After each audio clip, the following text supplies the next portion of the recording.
Hello guys, this is the Organic Guy and welcome to Organic Adventures, and this is where the organic magic is experienced.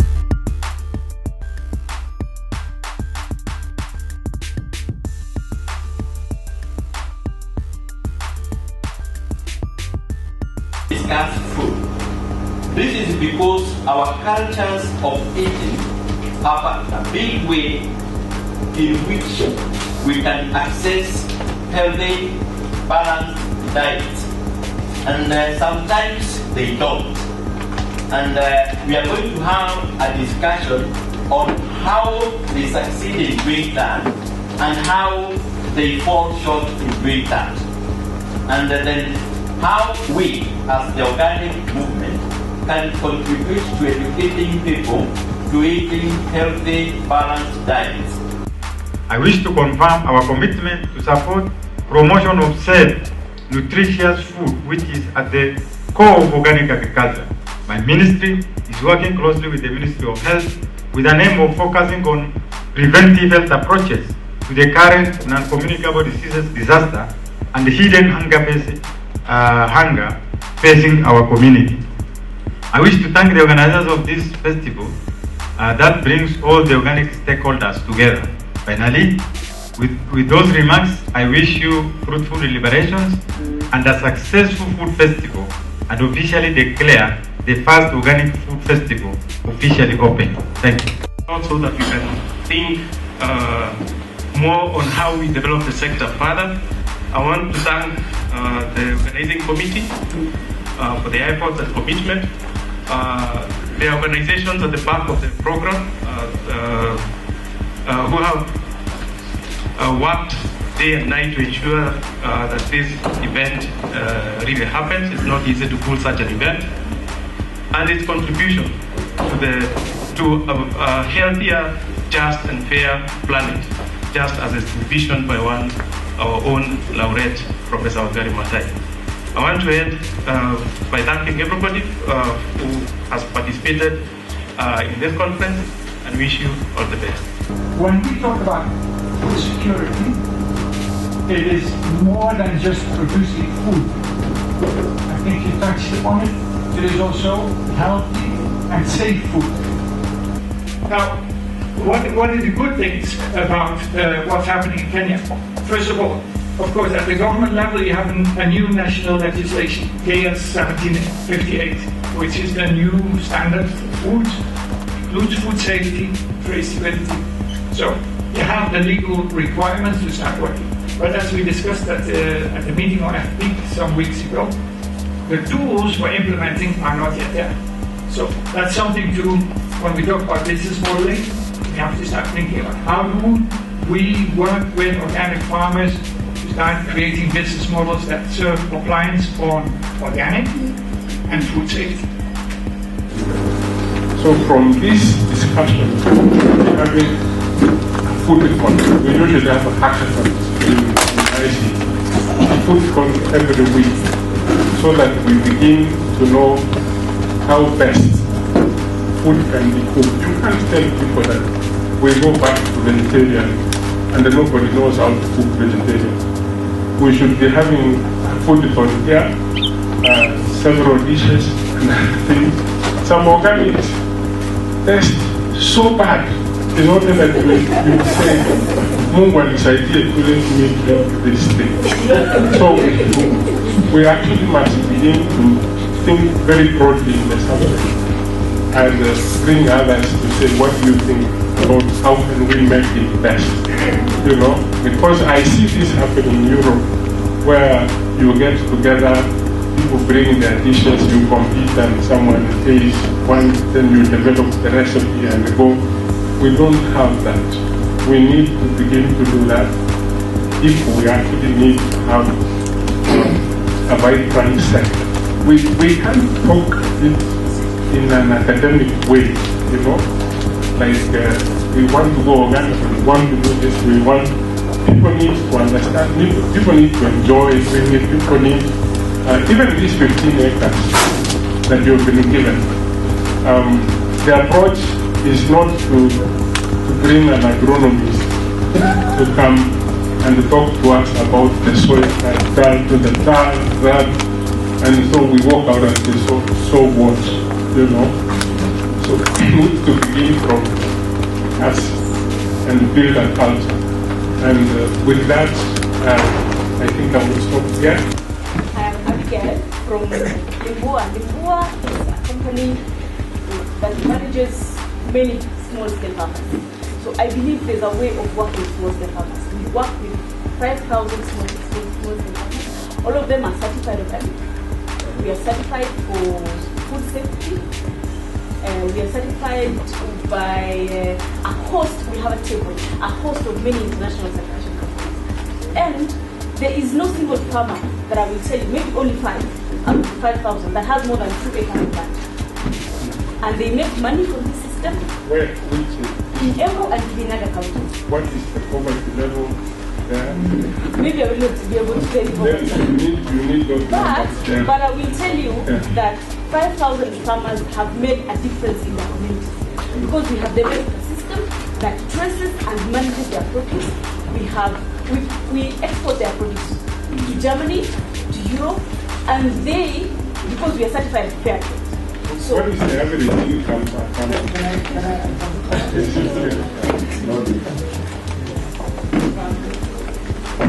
I think I've heard this debate over the last 25 years. When I said I started working with Kenko 25 years ago, it was the same discussion. And you have to distinguish, and I appreciate the remarks of the gentleman about business model. Farming is a business nowadays.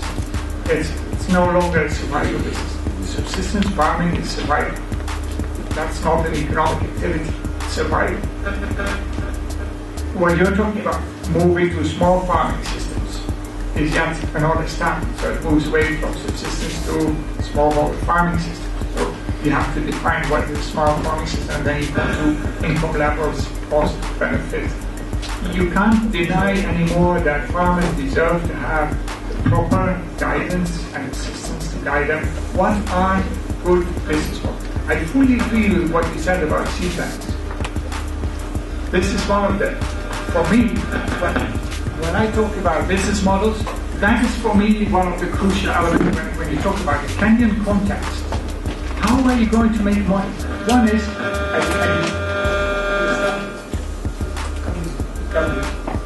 you started pointing to it. What are your traditional winners in terms of crops? What is your biodiversity? You have so many rich plant species that are in demand in the market that you don't even address it. You're talking about maize, bananas, tomatoes, but look at the richness that you have, which at this point, talking about these farmers, is not cultivated because you don't know the proper value. So when we start thinking about business opportunities, economic opportunities for farmers, we have to help and guide them moving away from the traditional way of doing the farming to models that they can earn a better living. Second, that they start reappreciating what they have been doing before. That is, and the same happened in Europe. I can tell you the example of Europe, and that's probably what you're pointing to. The farming system in Europe is at a bankruptcy. People start to understand this big-scale farming is no longer working. They want to go back because biodiversity is lost. There's no more bees to pollinate the crops. There's an overuse of pesticides. We have to regulate our water systems. So definitely that's not the way forward. The same with the seeds. Nowadays the companies are providing seeds, coated seeds with pesticides and fertilizers and destroying all the life in the soil. Putting up proper systems with seed banks for farmers, with indigenous seeds who are well cultivated without mixing them all the time and without generating them all the time. That's the way forward. That requires that you organize it differently, as Professor suggested. And if we are not addressing that, if we are not addressing these systems, production, making a product and putting it in the supermarket is my daily business. That's not wrong. can, even from your traditional vegetables, you can make the best recipes, and the recipes are ancient, I tell you. By cultivating that with chef cooks here in the restaurant, you will create a whole new market. So that's for me not just the production system required, but serious rethinking. Thank you.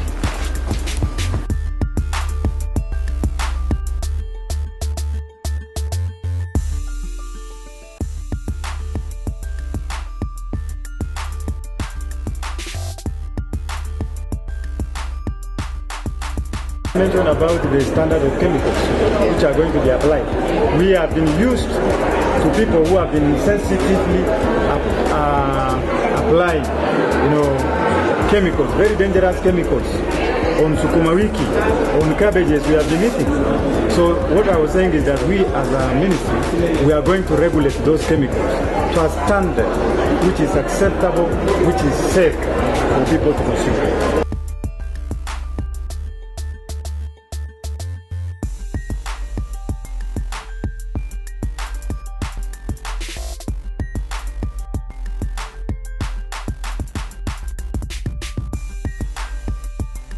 Happening here. I speak very impartial. I pray I don't be offensive to anyone, but I speak very impartially.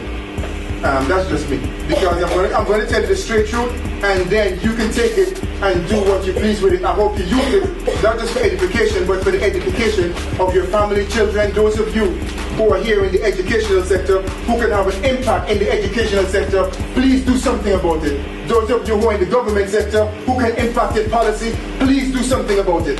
Those of you who can impact, whether it's in social media or any other forms of media, please do so.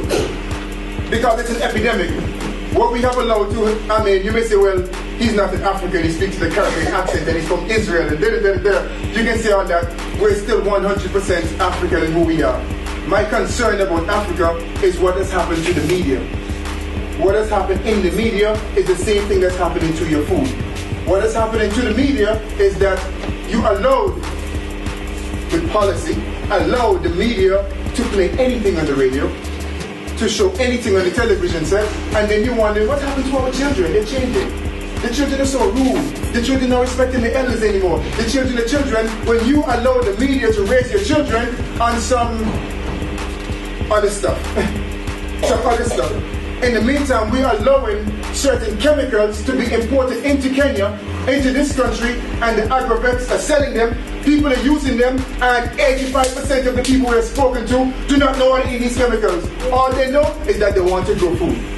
That's all they know, and we want to make some money. I'm scared to try organic because I'm not sure organic is going to work.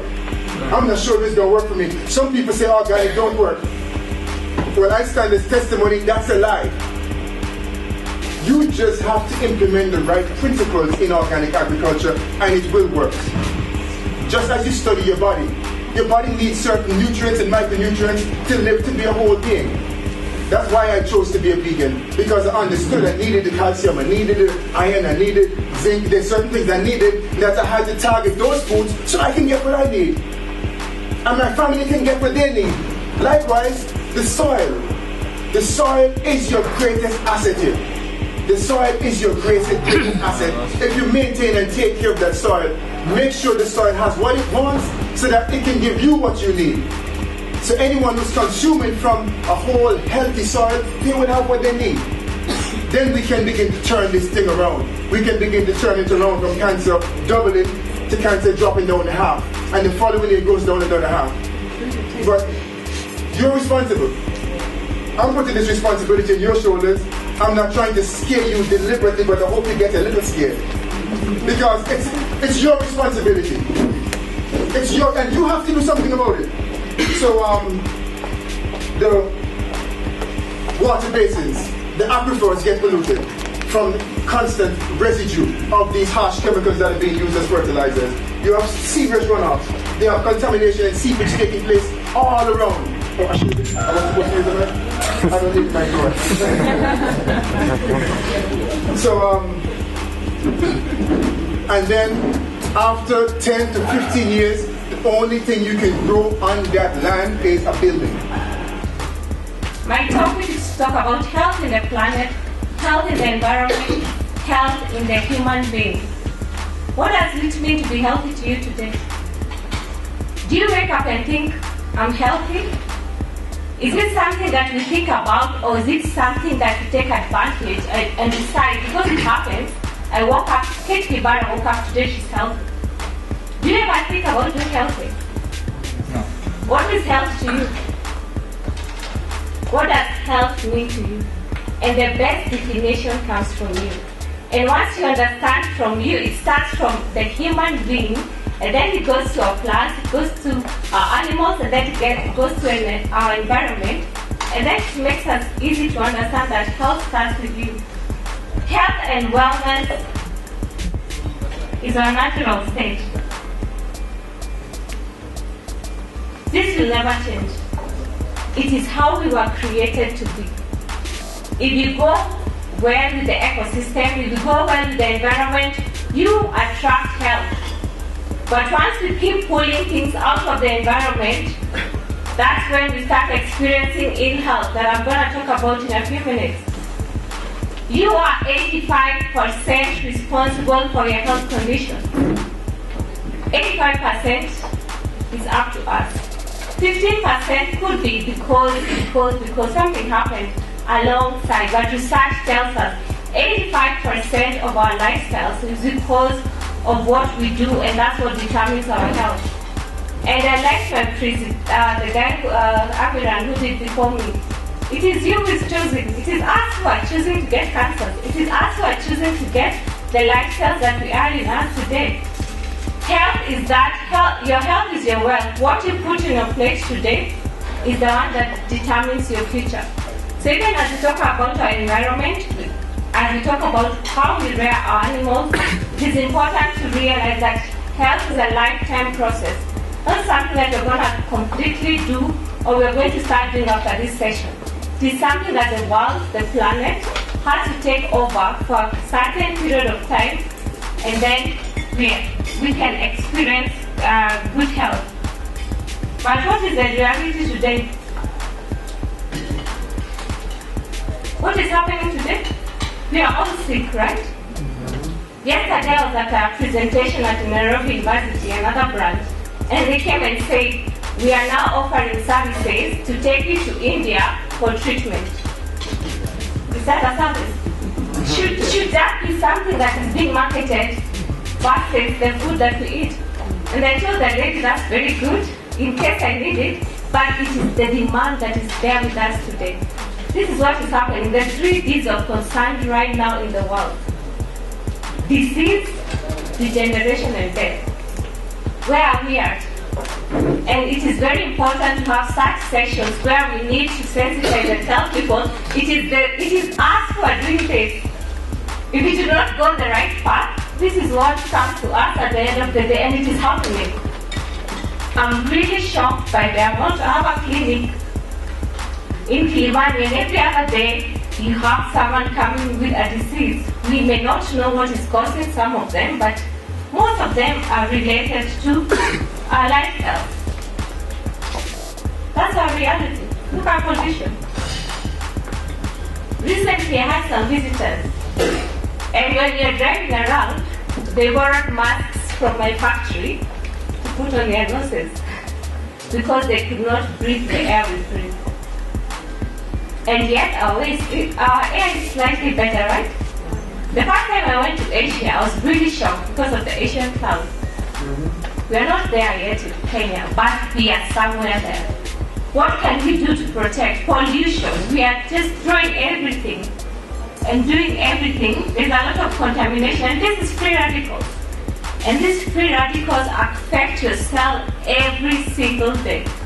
The way you eat your food is the same way you breathe in toxins that are going to affect your health at the end of the day. This, I don't need to stress it so much because we are the ones destroying our environment. Climate change, the ozone layer, pollution. I still do not understand a lot on the ozone layer, but I know there's something we're doing wrong as a planet. There's something we're doing wrong as humans that is going to affect us with time. I was at a presentation a few months ago, and they talked about in like 50 years we wouldn't even have water if we were not able to protect our resources today. And we started a small program, as you said, whereby the only way to do it quickly was to go through the manure program. There is a lot of manure in pastoral areas which is not properly utilized. And we said this is going to form a very good base.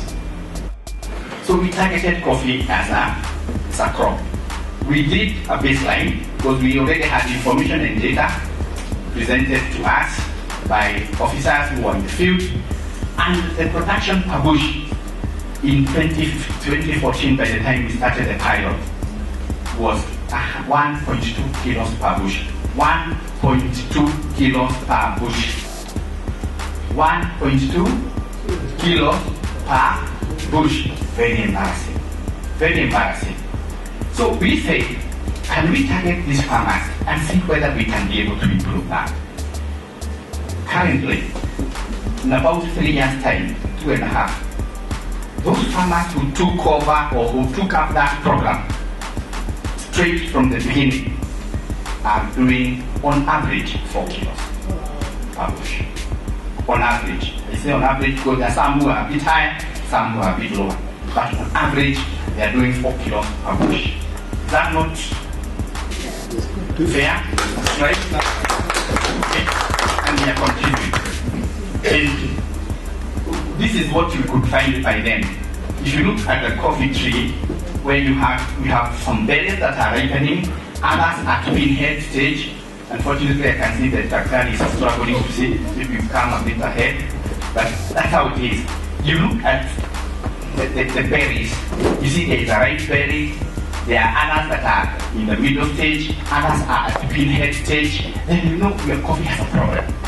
Because they are supposed almost to flower at the same time, get to the pinheads at the same time, get to the nib stage at the same time, then get to maturity at the same time, and almost ripen at the same time. So that when you start, you only have it within one span of 1 month to 6 weeks, and you're done with the crop. So this is what used to happen by then. Then after we introduced the manure program, we have sampled the farms, and this is how now the farms are. You find that there is now uniformity in terms of maturation of the berries, and therefore our farmers are actually benefiting. In our SDS, the key role the agriculture sector will play in improving the standard of living for Kenyans. And as you are aware now, we have the Big Four agenda. Agriculture plays a big role in the Big Four agenda of ensuring that we achieve 100 food and nutrition security. Further, in the Kenya Vision 2030, where the SDS comes from, organic products are expressly mentioned as an opportunity for niche market. Continentally, the African Union heads of state and government in 2011 made a decision to support organic farming. Since then, the African Union Commission has developed the Ecological Organic Agriculture Initiative to implement that decision. So this is a decision that is global. And what is organic agriculture? It has been mentioned here, you know it, and that is why we are sitting here. Organic agriculture is a production system that sustains the health of soils, ecosystems, and people. It relies on ecological processes, biodiversity, and cycles adapted to local conditions. It combines traditions, innovation, and science to benefit the shared environment and promote fair relationships and a good quality of life for all involved. So what is the importance of organic agriculture in Kenya? The subsector increased its importance in its contribution to food security, as we are all aware. We have had so much since morning. Emphasis on environmental conservation, gender empowerment, access to new markets and premium prices. As you know, most of the producers, especially those who are here, you know, you get premium prices from these organic products. And we are getting more aware about eating healthy food. We have had the lecture by Madam here in the morning until we got here. We are wondering what do we eat next, do we stop eating? So we are getting aware, day by day, everybody is getting aware of the health benefits of eating well. And for sure, if you are sure you're eating organic food, you're almost sure that you are out of the danger that you are being told about in the morning. And I just want to mention about the categories of organic agriculture in Kenya. In formal organic, we have the formal organic agriculture where over 35,000 farmers are certified. That is was for 2016, if not 30 guys for 2017. No?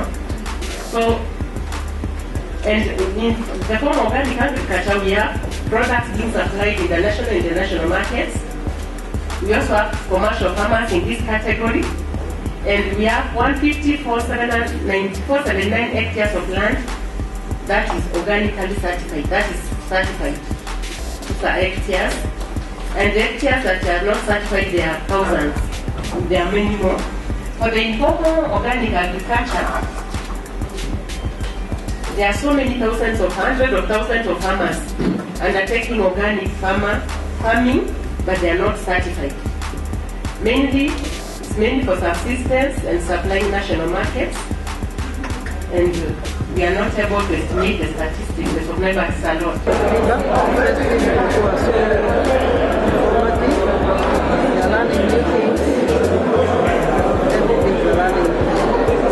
Nzuri sababu kama karibu na mimi hapa kwa hii show niko na mama mmoja analima organic na products zake ni zile za kawaida kama tomatoes, kama broccoli, kama lettuce tunazo, na kile kizuri ni kulima organically kama bila kutumia madawa hizi chemicals za kuzuia wadudu, sababu na mimea unaweza kutumia na unategemeza organic pesticides. We have been having questions of combating what has been talked about. Dr. Demo has spoken, the Amiran people, the Rhino people, all that.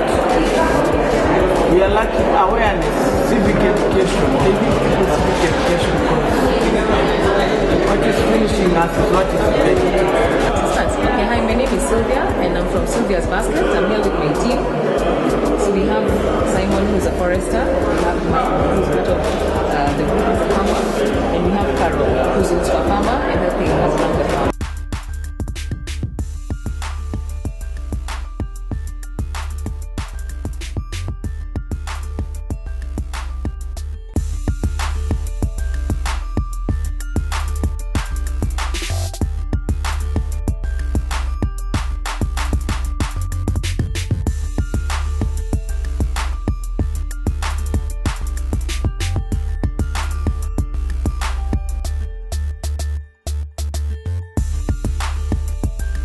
I've learned a lot from this conference about organic farming.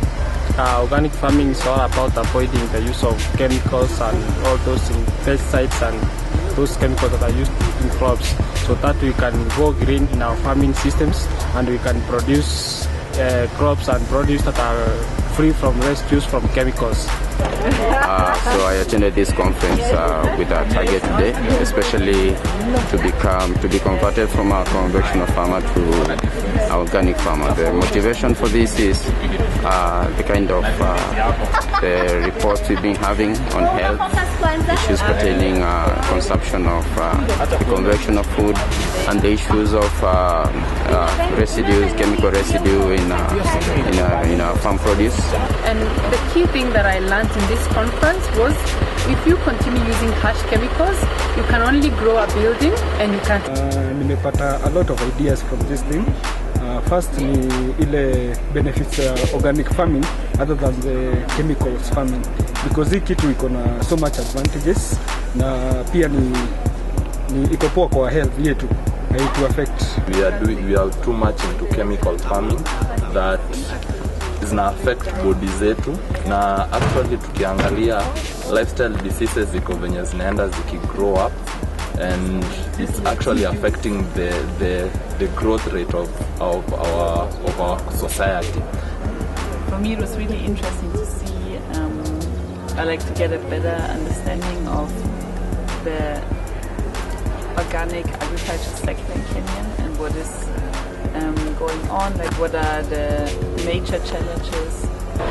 Kitu moja nimerani kwa hii conference, moja ni habari ya kilimo hai, vile kilimo hai inainuliwa ili iendelee kusaidia Wakenya kwa maisha yao.